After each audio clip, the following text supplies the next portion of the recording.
नमस्कार दोस्तों, स्वागत है आपके अपने यूट्यूब चैनल संस्कृत अड्डा पर। दोस्तों, इस वीडियो में हम करेंगे सामाजिक अध्ययन से संबंधित महत्वपूर्ण प्रश्नों को जो आपके आगे आने वाले एग्जाम के लिए महत्वपूर्ण होंगे।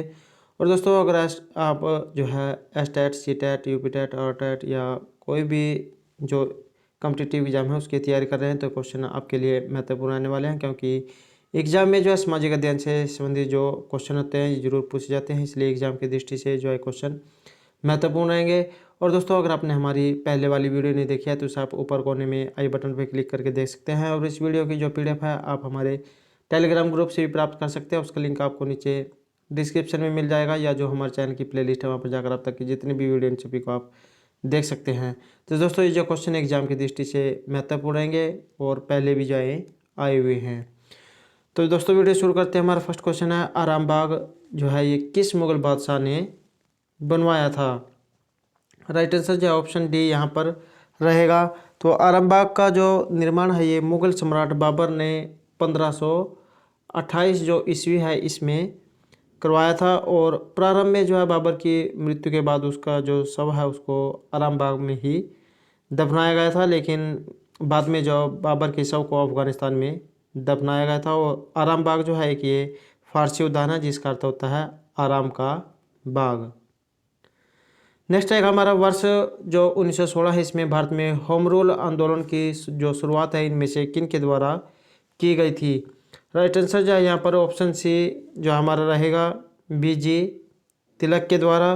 तो वर्ष जो 1916 इसमें भारत में जो होम रूल आंदोलन जो है इसकी शुरुआत जो है ये बाल गंगाधर बीजे तिलक, जिन्हें जो है बाल गंगाधर तिलक भी कह देते हैं, ने की थी। और भारतीय जो होम रूल आंदोलन है ये आयरिश होम रूल आंदोलन से अभिप्रेरित था। यह आंदोलन भारत में लगभग 1916 से 1918 के बीच लगभग 2 वर्ष तक चला था।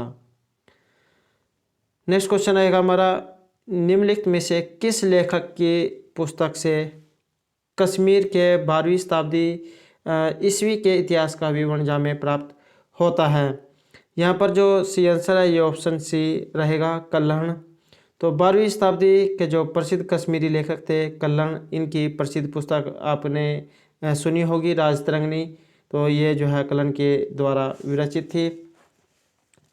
तो यह जो पुस्तक है ये संपूर्ण कश्मीर में इतिहास का वर्णन करती है, और यह संस्कृत में लिखी उस समय की एक महत्वपूर्ण पुस्तक मानी जाती है। और इस पुस्तक में उस समय के कश्मीर के जो वंश थे, लोहार वंश, कारकोट वंश आदि का जो वर्णन इसमें मिलता है। नेक्स्ट क्वेश्चन रहेगा हमारा, दिल्ली के किस सुल्तान ने सिकंदर अर्थात जो द्वितीय जो सिकंदर था इसकी उपाधि धारण की थी? राइट आंसर जो है यहाँ पर ऑप्शन बी जो रहेगा, अलाउद्दीन खिलजी।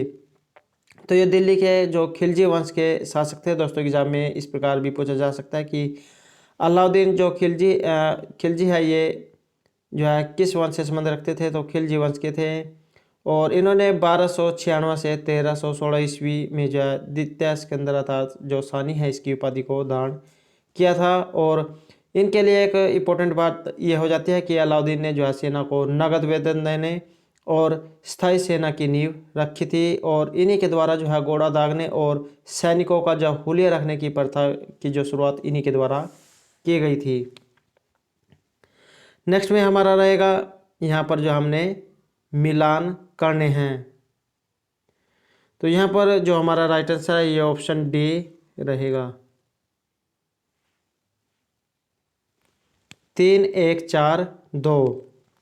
राजा राम मोहन जो राय है इन्होंने ब्रज समाज की स्थापना की थी। उसके बाद जो विवेकानंद है इनका संबंध रामकृष्ण मिशन से रहा है। रामकृष्ण मिशन की जो 1897 ईस्वी में इनके द्वारा स्थापना की गई थी। नेक्स्ट में हमारा दयानंद सरस्वती। तो ये जो दयानंद सरस्वती जो है इन्होंने आर्य समाज की स्थापना की थी कब? 1875 में। और कहाँ पर? बम्बई में। नेक्स्ट में रहेगा हमारा एमजी रानाडे। तो इनका जो संबंध है ये प्रार्थना समाज से रहेगा। तो इन्होंने जो है केशव चंद्र के सहयोग से जो है एमजी रानाडे और आत्माराम पांडुरंग देवेंद्र नाथ ठाकुर ने इसकी स्थापना जो है 1867 ईस्वी में की थी। नेक्स्ट रहेगा हमारा, इनमें से किसे मदर ऑफ इंडियन रिवॉल्यूशन कहा जाता है? तो सी आंसर यहाँ पर ऑप्शन बी रहेगा। Madam Bhikaji Cama, mother of Indian revolution, अर्थात जो मैडम भिकाजी कामा इनको कहा जाता है, और इनका जन्म जो है बम्बई में सितंबर 1861 के एक पारसी परिवार में हुआ था। और इन्होंने जो है पेरिस में पेरिस इंडियन जो सोसाइटी है इसकी स्थापना की थी। नेक्स्ट में रहेगा हमारा सुदर्शन झील। ये जो सुदर्शन झील जो है इसका निर्माण इनमें से किस शासक के काल में हुआ था? सी आंसर यहाँ पर जो ऑप्शन डी रहेगा, चंद्रगुप्त के समय में। तो ये जो सुदर्शन झील है इसका निर्माण जो मौर्य थे, चंद्रगुप्त मौर्य, इन्होंने अपने गिरनार के जो शासक है पुष्यगुप्त वैश्य से करवाया था, और बाद में अशोक ने इसका जो है पुनरुद्धार करवाया था। दोस्तों एक क्वेश्चन यहाँ पर ये बन जाता है कि जो चंद्रगुप्त है ये किस वंश से संबंध रखते थे? तो इनका जो संबंध है ये मौर्य वंश से रहा है। नेक्स्ट में रहेगा हमारा पुष्यभूति राजवंश की जो वंशावली है ये किस राजा के नाम से प्रारंभ होती है? तो सी आंसर यहाँ पर ऑप्शन सी रहेगा, नरवर्धन। तो पुष्यभूति राजवंश की जो वंशावली है ये नरवर्धन से प्रारंभ होती है, और जो सोनीपत हरियाणा में पड़ता है यहाँ पर जो है पहला खेल विश्वविद्यालय भी स्थापित है, तथा जो ये नालंदा है ये बिहार से प्राप्त अभिलेख से जो है इस वंश की जानकारी हमें प्राप्त होती है। नेक्स्ट क्वेश्चन रहेगा, अधोलिखित में से कौन सी जो ताम्र पाषाणी ग्रामीण संस्कृति है ये प्राचीनतम है? राइट आंसर यहाँ पर ऑप्शन सी जो है रहेगा, आहार संस्कृति। तो भारत की जो है ताम्र पाषाणी संस्कृति है आहार संस्कृति, इसका 2100 से 1800 ईस्वी जो है इसकी ग्रामीण संस्कृति मानी जाती है। और आहार संस्कृति के जो अंतर्गत राजस्थान का जो आहार, बालपास और गिलकुंड आदि जो स्थान है ये आते हैं। नेक्स्ट में रहेगा हमारा मौर्य समाज। इसकी स्थापना से पहले समस्त उत्तरी भारत ये किस में बटा हुआ था? राइट आंसर ऑप्शन डी रहेगा। यहाँ पर 16 जो महाजनपद व गणराज्य है इसमें जो है बटा हुआ था। और जो 16 महाजनपद है इनकी जानकारी बौद्ध जो ग्रंथ है आगंतुर निकाय से हमें प्राप्त होती है। और यह जो महाजनपद है ये अंग, मगध, काशी, वत्स, अस्मक, काम्बोज, कुरु, मत्स्य, मल्ल, सुरसेन, पांचाल, चेती, गांधार, वज्जी, कौशल, अवंती जो है इस प्रकार से जो है 16 महाजनपद थे, और एग्जाम की दृष्टि से जो है महत्वपूर्ण रहेंगे। नेक्स्ट रहेगा हमारा, इनमें से कौन सा जो है अप्रदन अभिकर्ता बालू का स्तूप, जिसे बालू अर्थात रेत भी कह देते हैं, रेत के टीले के निर्माण के लिए जाना जाता है? तो सी आंसर ऑप्शन ए रहेगा। यहाँ पर पवन ये जो हवा जो होती है इसके द्वारा निर्मित स्थल आकृति में जो रेगिस्तानी क्षेत्र है इसमें बालू का स्तूप या बालू का जो टीला है इसके निर्माण में अप्रदन अभिकर्ता की जो मुख्य भूमिका होती है। दोस्तों रेत जो होता है ये अपना स्थान जो है बदलता रहता है, क्योंकि जैसी हवा चलती है तो इससे जो रास्ता है ये वहाँ पर जो है बदल जाता है। नेक्स्ट में रहेगा हमारा, निम्नलिखित में से कौन सी पृथ्वी के वायुमंडल की सबसे निचली परत है? तो यहाँ पर जो है सबसे निचली परत आपने बताना है। तो सी आंसर यहाँ पर ऑप्शन डी जो है रहेगा। तो ये जो यहाँ पर जो क्षोभमंडल है ये सबसे निचली परत है, और इसकी अगर ऊंचाई की बात करें हम तो ध्रुव पर जो है ये 8 किलोमीटर। तो जैसे ये पृथ्वी है तो यहाँ पर जो ध्रुव है यहाँ पर 8 किलोमीटर, ये बीच में जो विषुवत रेखा है यहाँ पर जो है 18 किलोमीटर जो है रहेगी। और जो सभी वायुमंडल की जो घटनाएं हैं जैसे बादल, बिजली कड़कना, आंधी, वर्षा, तूफान, ये सभी जो है इसमें ही होती हैं। और जो समताप मंडल है ये वायुयान के लिए जो सही माना जाता है। नेक्स्ट रहेगा पूर्ववर्ती नदी। पूर्ववर्ती नदी इनमें से कौन सी रहेगी? तो ये है सतलुज नदी। राइट आंसर ऑप्शन डी जो है यहाँ पर रहेगा।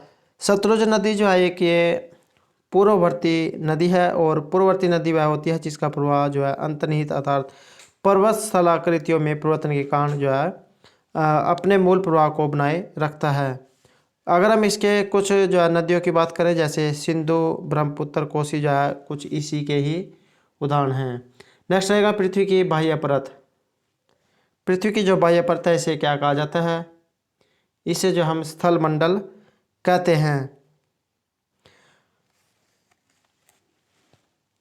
नेक्स्ट क्वेश्चन रहेगा हमारा, निम्न में से कौन सी गर्म धारा है। वेरी वेरी इंपॉर्टेंट क्वेश्चन है। एक होती है गर्म जलधारा, एक होती है ठंडी जलधारा। तो यहाँ पर जो है गर्म जलधारा पूछा गया है।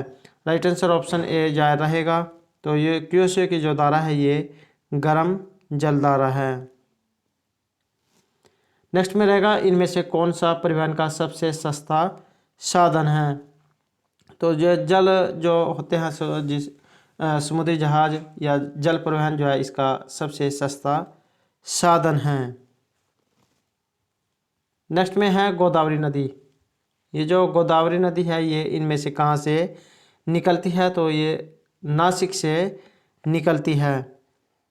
और नासिक में भी जो है त्र्यंबक गांव है, यहाँ की पहाड़ी से जो है निकलती है। और अगर हम इसकी जो है लंबाई की बात करें तो ये 1465 जो है किलोमीटर लंबी है। और इसे जो है वृद्धगंगा या दक्षिणी गंगा भी कहा जाता है। और ये जो दक्षिण भारत की सबसे लंबी नदी है और बंगाल की खाड़ी जो है वहाँ से ये निकलती है। नेक्स्ट क्वेश्चन है हमारा, स्वेज नहर। स्वेज नहर जोड़ती है। तो ये जो स्वेज नहर है ये इनमें से किसे जोड़ती है। राइट आंसर ऑप्शन ए रहेगा। भूमध्य सागर को जो है लाल सागर से जोड़ती है। और अगर इसके जो हम स्थापना या निर्माण की बात करें तो 1858 ईस्वी है, इसमें एक फ्रांसीसी इंजीनियर थे फर्डिनेट, इनके देखरेख में जो है स्वेज नहर का निर्माण शुरू हुआ था। और अगर हम इसकी लंबाई चौड़ाई की बात करें तो 168 जो है किलोमीटर लंबी और 60 मीटर चौड़ी जाए ये है। नेक्स्ट में रहेगा हमारा, इनमें से कौन सा ताप जो है व्युत्क्रमण के लिए आदर्श स्थितियां हैं। तो यहाँ पर जो राइट आंसर हमारा ऑप्शन डी रहेगा, अर्थात केवल बी, शांत एवं स्थिर वायु। नेक्स्ट में रहेगा मेघालय का पठार। तो ये जो मेघालय है इसका पठार विस्तार है, अर्थात ये जो है कहाँ तक फैला हुआ है। राइट आंसर ऑप्शन ए रहेगा। ये जो मेघालय का जो पठार है ये प्रायद्वीपीय पठार तक फैला हुआ है। नेक्स्ट में रहेगा हमारा, संविधान सभा का जो संवैधानिक सलाहकार है ये इनमें से कौन था। राइट आंसर ऑप्शन ए रहेगा, डॉक्टर BN राव। और दोस्तों अगर आपने संविधान की जो प्रस्तावना है इससे संबंधित महत्वपूर्ण प्रश्न नए जो हमारी पहले वाली वीडियो नहीं देखी है तो उसे आप ऊपर कोने में आई बटन पर क्लिक करके देख सकते हैं, या जो हमारे चैनल की प्लेलिस्ट है वहाँ पर जाकर देख सकते हैं। संविधान की जो प्रस्तावना है या इससे संबंधित जितने भी महत्वपूर्ण क्वेश्चन बनते हैं जो हमारे द्वारा वहाँ पर कराए गए हैं। और दोस्तों अगर आपको क्वेश्चन अच्छा लगते हैं तो लाइक और सब्सक्राइब जरूर कीजिएगा। नेक्स्ट क्वेश्चन रहेगा हमारा, भारत की संसद की सबसे बड़ी समिति इनमें से कौन सी है। राइट आंसर ऑप्शन ए जो रहेगा। तो भारतीय संसद की अगर सबसे बड़ी समिति की बात करें तो ये जो प्राक्कलन समिति है ये सबसे बड़ी समिति मानी जाती है। और इस समिति में जो है लोकसभा के जो है 30 सदस्य होते हैं। और इस समिति के सदस्यों का जो चुनाव है ये प्रत्येक वर्ष जो है अनुपातिक प्रतिनिधित्व जो एकल संक्रमण जो पद्धति होती है उसके द्वारा होता है। और इसके सदस्यों का जो कार्यकाल है ये 1 साल के लिए होता है। और इसमें जो ये समिति है इसका अध्यक्ष जो है लोकसभा का अध्यक्ष के द्वारा मनोनीत किया जाता है। नेक्स्ट में रहेगा, संविधान में मूल कर्तव्य जो है ये कब जोड़ा गया था। राइट आंसर जो ऑप्शन डी यहाँ पर रहेगा। संविधान में जो मूल कर्तव्य है 1976 के द्वारा 1976 में जो 42वां जो संशोधन हुआ था उसके द्वारा इसमें जो है इसमें जोड़ा गया था। और इसे जो है पूर्व सोवियत जो गणराज्य है इसके संविधान से लिया गया है। और इन्हें संविधान के भाग 4 का अनुच्छेद 51 का के तहत जो है रखा गया है। नेक्स्ट क्वेश्चन है हमारा, सर्वप्रथम पंचायती राज का गठन किस वर्ष हुआ था। दोस्तों ये जो क्वेश्चन है इस प्रकार का एक क्वेश्चन जो ग्राम सचिव का जो हाल ही में एग्जाम हुआ उसमें भी जो है क्वेश्चन पूछा गया था। तो सर्वप्रथम पंचायती राज का जो गठन है ये किस वर्ष हुआ था। राइट आंसर ऑप्शन बी जो रहेगा 1959 में राजस्थान का जो नागौर जो जिला है वहाँ से जो इसकी शुरुआत हुई थी। कब, 2 अक्टूबर 1959 को। दोस्तों आपने जो है पूरी जो तिथि है इसको याद रखना है। तो 2 अक्टूबर जो है 1959 जो है इसकी शुरुआत हुई थी। और जो 73वां जो संशोधन है 1992 के द्वारा संविधान का जो भाग 9 और अनुच्छेद 243 है इसके द्वारा जो है अनुसूचित 11 का प्रावधान भी इसमें किया गया है। नेक्स्ट क्वेश्चन है, निम्नलिखित में से कौन से संविधान का जो 73वां संशोधन है ये इसमें सम्मिलित है। तो 73वें संशोधन के अंतर्गत जो है इसमें कौन कौन से आते हैं, तो राइट आंसर यह बी रहेगा, ए, बी और सी। ए जिला पंचायत, क्षेत्र की पंचायत और सी पंचायत। तो यहाँ पर एक चीज़ देखने को आती है कि जो 73वां संशोधन है ये पंचायत से संबंधित रहेगा। राइट आंसर जो यहाँ पर बी रहेगा। नेक्स्ट में रहेगा हमारा, भारतीय संविधान के अनुसार इनमें से किसे अवशिष्ट शक्तियाँ प्राप्त हैं। तो यहाँ पर जो ये अवशिष्ट शक्तियाँ हैं ये इनमें से किसे जो है प्रदान की गई है। राइट आंसर ऑप्शन सी रहेगा। तो ये जो केंद्र है इसे जो है अवशिष्ट शक्तियाँ जो है प्रदान की गई है। और भारतीय जो संविधान है ये जिन शक्तियों का उल्लेख संघ, राज्य व समिति जो है इसमें सूची में नहीं है। नेक्स्ट क्वेश्चन रहेगा, और दोस्तों इसमें जो है एक जो महत्वपूर्ण बात ये हो जाती है कि जो ये भारतीय जो संविधान है ये कनाडा से लिया गया है। नेक्स्ट है, प्रधानमंत्री नरेंद्र मोदी जो G7 शिखर सम्मेलन में उनके लिए 2019 में किस देश की यात्रा पर जाए गए थे। राइट आंसर जो है यहाँ पर ऑप्शन बी रहेगा, फ्रांस देश। तो भारत के जो प्रधानमंत्री है नरेंद्र मोदी ये G7 के जो 45वां जो शिखर सम्मेलन था, एक दोस्तों एग्जाम की दृष्टि से ये भी क्वेश्चन महत्वपूर्ण हो जाता है कि G7 का जो है कौन सा नंबर का शिखर सम्मेलन था। तो 45वें नंबर का जो है शिखर सम्मेलन था। इसमें भाग लेने के लिए फ्रांस के जो शहर है बियार्टिज इसमें गए थे, और यह जो सम्मेलन है 24 से 26 अगस्त 2019 को हुआ था। और अगर इसके सदस्य देशों की बात करें तो इसमें Canada, France, Germany, Italy, Japan, England और अमेरिका हैं। और इसका अगर हम गठन की बात करें तो 1973 में जो इसका गठन हुआ था। नेक्स्ट रहेगा, भारत के जो सर्वोच्च न्यायालय इसमें न्यायाधीशों की जो है संख्या कितनी है। राइट आंसर ऑप्शन ए रहेगा। तो इसमें जो न्यायालय में जो न्यायाधीश है इनकी संख्या 34 रहेगी।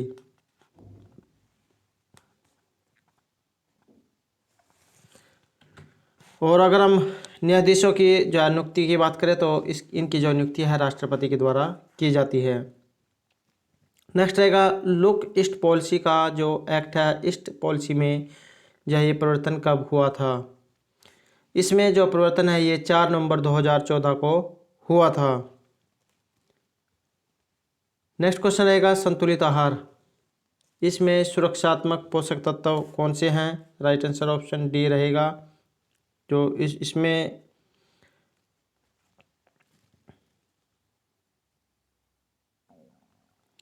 तो संतुलित आहार में जो ये सुरक्षात्मक जो पोषक तत्व है ये कौन से रहेंगे। राइट आंसर ऑप्शन ए जो है रहेगा, विटामिन व खनिज लवण। नेक्स्ट है, निम्नलिखित विधियों में से भोजन पकाने की सर्वोत्तम जो विधि है ये कौन सी रहेगी। तो सी आंसर जो है ऑप्शन डी यहाँ पर रहेगा। अगर हम किसी भी भोजन है उसे उबाल कर जो है खाया जाए तो उससे उसके जो पौष्टिक तत्व जो होते हैं ये जो है ख़त्म नहीं होते हैं, नष्ट नहीं होते हैं। तो इसलिए उबाल कर खाना जो है सर्वोत्तम विधि यहाँ पर बताई गई है। नेक्स्ट रहेगा, ट्रिप्सिन एंजाइम किस क्रिया में सहायक होता है। राइट आंसर जो ऑप्शन डी रहेगा, प्रोटीन के पचाने में। अगला क्वेश्चन रहेगा हमारा, चेचक के जो विषाणु है इसका नाम।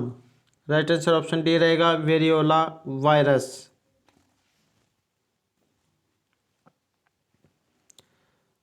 अगला क्वेश्चन रहेगा, शेफर विधि इसका जो प्रयोग है ये किया जाता है। राइट आंसर ऑप्शन डी रहेगा, रोगी के पानी में डूबने पर। तो शेफर क्या होती है, ये एक जो है कृत्रिम सांस देने की विधि होती है। इसके द्वारा जो है व्यक्ति को पेट के बल लिटाया जाता है और उसकी कमर पर दबाव डाला जाता है, जिससे उसके फेफड़े जो है सक्रिय अवस्था में आने का प्रयास करते हैं। नेक्स्ट रहेगा, संपोषणीय। ये जो संपोषणीय विकास है इसकी समकल्पना की व्याख्या सर्वप्रथम इनमें से किन के द्वारा की गई है। सी आंसर ऑप्शन बी रहेगा, ब्रॉडलैंड कमीशन रिपोर्ट के द्वारा। और कब हुई थी, 1984 में जो है इसकी यह जो रिपोर्ट है ये प्रकाशित हुई थी।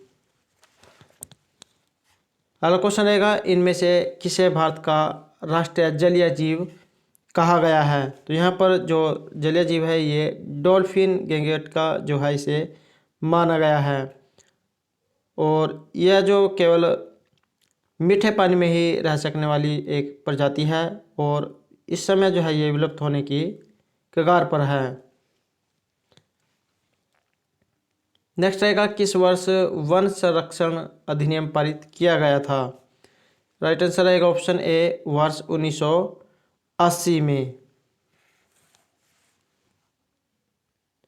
अगला क्वेश्चन रहेगा, इनमें से कौन सी हरित गृह से संबंधित एक नहीं है? दोस्तों आपने एग्जाम में जो क्वेश्चन जो होता है उसे एक दो बार ध्यान से पढ़ लेना है, क्योंकि उसके अंदर जाए कई बार क्वेश्चन के अंदर नहीं में पूछ लिया गया होता है, और हमारा जो दिमाग है ये हाँ में सेट होया रहता है कि इनमें से कौन सी गैस से संबंधित है। तो इस प्रकार से हम जैसे पढ़ लेते हैं, लेकिन इसमें जो है नहीं दिया गया है, अपने जो है ध्यान से देखना है।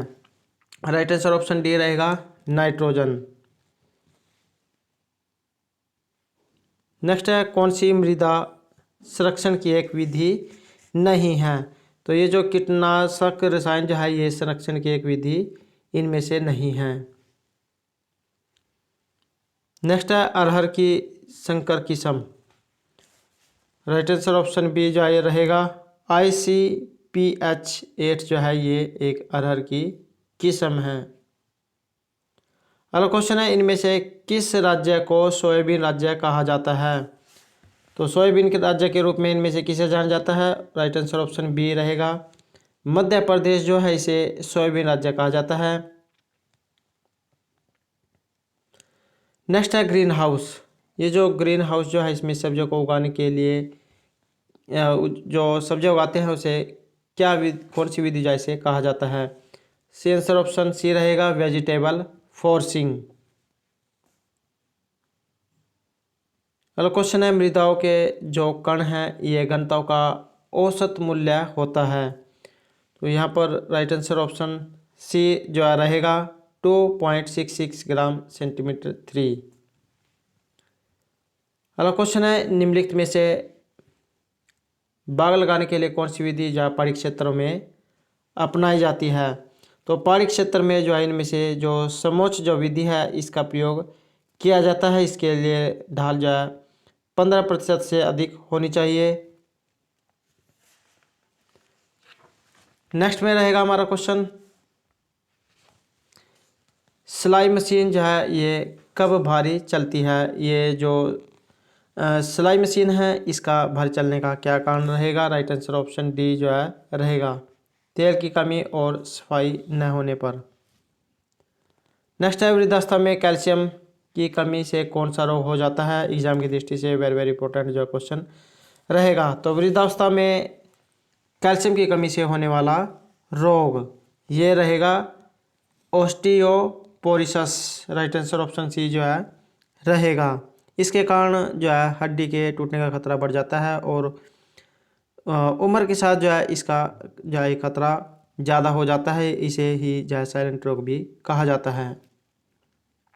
नेक्स्ट रहेगा, हीमोग्लोबिन HB जिसे कह देते हैं, इसमें प्रोटीन नामक तत्व जो है कौन सा होता है? तो सी आंसर ऑप्शन बी रहेगा, ग्लोबिन। हीमोग्लोबिन में जो है प्रोटीन नामक तत्व जो है ये ग्लोबिन रहेगा। अगला क्वेश्चन रहेगा हमारा, आजकल यूरोप और जो भारत है इसके किस जर्मन शिक्षा शास्त्री की पाठ योजना पद्धति चल रही है? तो ये जो है जर्मन के एक मनोवैज्ञानिक हैं, इनका नाम क्या रहेगा? राइट आंसर ऑप्शन डी जो है रहेगा। और बाल विकास और जो शिक्षा शास्त्र है, चाइल्ड डेवलपमेंट जिसे कह देते हैं, इसके लिए जो है क्वेश्चन वेरी वेरी इंपॉर्टेंट रहेगा, क्योंकि उसमें जो है इस तरह के क्वेश्चन जरूर पूछे जाते हैं। तो यहाँ पर ये जो है मनोवैज्ञानिक थे, जर्मन के हैं, तो इनकी पाठ्य योजना जो है ये पद्धति चल रही है। और एग्जाम में इनकी जो है खेल विधि भी पूछ ली जा सकती है कि इनकी जो है खेल विधि कौन सी है। तो किंडरगार्टन जो पद्धति है ये इन्हीं की ही देन है। इसमें बच्चे को खिलौने के द्वारा जो है सिखाया जाता है। अगला क्वेश्चन रहेगा, योजना विधि। ये जो योजना विधि है ये इनमें से किस पर आधारित है? तो सी आंसर ऑप्शन डी रहेगा, अर्थात इनमें से कोई नहीं। योजना विधि जो होती है इसके अंतर्गत जो बालक होता है अपने अनुभव के आधार पर सीखते हैं और स्वतंत्र रूप से जो है सोचते और विचारते हैं। और इस विधि के अगर हम जन्मदाता की बात करें तो किलपैट्रिक अर्थात W.H. किलपैट्रिक जो है इसके जन्मदाता थे। नेक्स्ट क्वेश्चन रहेगा, पंचम स्वारी ताल में कितनी मात्राएं होती हैं? तो यहाँ पर जो सही आंसर है ऑप्शन ए रहेगा, 15। अगला क्वेश्चन है, वंदे मातरम और राष्ट्रीय गीत के रचयिता कौन हैं? राइट आंसर ऑप्शन बी रहेगा, बंकिम चंद्र चटर्जी। और ये जो है बांग्ला जो भाषा है इसके प्रख्यात उपन्यासकार, कवि, गद्यकार और पत्रकार भी जो ये थे। नेक्स्ट क्वेश्चन रहेगा, राग भैरव। ये जो राग भैरव है इसका गायन समय क्या रहेगा? तो प्रातःकाल के समय जो है राग भैरव का गायन किया जाता है। नेक्स्ट क्वेश्चन रहेगा हमारा, सामान्य मुद्रा में कार्बन और नाइट्रोजन का अनुपात। तो सामान्य जो मुद्रा है इसमें कार्बन और नाइट्रोजन का जो अनुपात है ये इनमें से कितना रहेगा? तो सी आंसर जो ऑप्शन बी रहेगा, 15:1। नेक्स्ट है, विशिष्ट मुद्रा में जो मृदा वर्ग है इसके कणों के आपेक्षिक अनुपात को क्या कहा जाता है? राइट आंसर ऑप्शन बी रहेगा, मृदा कणाकार। नेक्स्ट है, ओलंपिक खेलों का आदर्श वाक्य। तो यहाँ पर जो आदर्श खेलों का जो वाक्य क्या होता है? राइट आंसर ऑप्शन बी रहेगा, ऑल्टियस, सीटियस और फोर्टियस। अर्थात इनका अर्थ होता है तीव्रता, उच्चतर, मजबूती। नेक्स्ट है अर्जुन पुरस्कार। अर्जुन पुरस्कार विजेता इनमें से कौन है? राइट आंसर ऑप्शन बी रहेगा, पुलेला गोपीचंद। और कई बार जो एग्जाम में इनका जो है पेशा था जो किस क्षेत्र से संबंध रखते हैं ये भी पूछ लिया जा सकता है। तो बैडमिंटन या एक खिलाड़ी हैं और 1999 में इन्हें अर्जुन पुरस्कार से सम्मानित किया गया था। अगला क्वेश्चन रहेगा, मनोरंजन कितने प्रकार के होते हैं? तो ये जो है 5 प्रकार के बताए गए हैं। नेक्स्ट है, इनमें से कौन सा आसन घुटनों की शक्ति के लिए अच्छा होता है? तो ये होता है सुखासन। और हमारा अंतिम क्वेश्चन रहेगा, प्रथम राष्ट्रीय खेल विश्वविद्यालय ये कहाँ खोला गया है? तो यहाँ पर प्रथम राष्ट्रीय खेल विश्वविद्यालय पूछा गया है। राइट आंसर ऑप्शन ए रहेगा। तो प्रथम राष्ट्रीय खेल विश्वविद्यालय जो है ये मणिपुर में शुरू हुआ है। और इस विश्वविद्यालय का अगर हम जो स्थापना है इसकी बात करें तो 16 मार्च 2018 को जो है इसकी स्थापना की गई थी। तो दोस्तों ये थे हमारे आज के सामाजिक अध्ययन से संबंधित कुछ महत्वपूर्ण क्वेश्चन जो आपके आगे आने वाले एग्जाम के लिए महत्वपूर्ण रहेंगे। और दोस्तों अगर आपको हमारे क्वेश्चन अच्छे लगे हो तो हमारे चैनल को सब्सक्राइब कीजिएगा, लाइक कीजिएगा, ज़्यादा ज़्यादा ग्रुप में शेयर कीजिएगा। और दोस्तों इस प्रकार की जुड़ी जानकारी पाने के लिए हमारे साथ बने रहिएगा। और दोस्तों हमारे साथ अंत तक बने रहने के लिए धन्यवाद।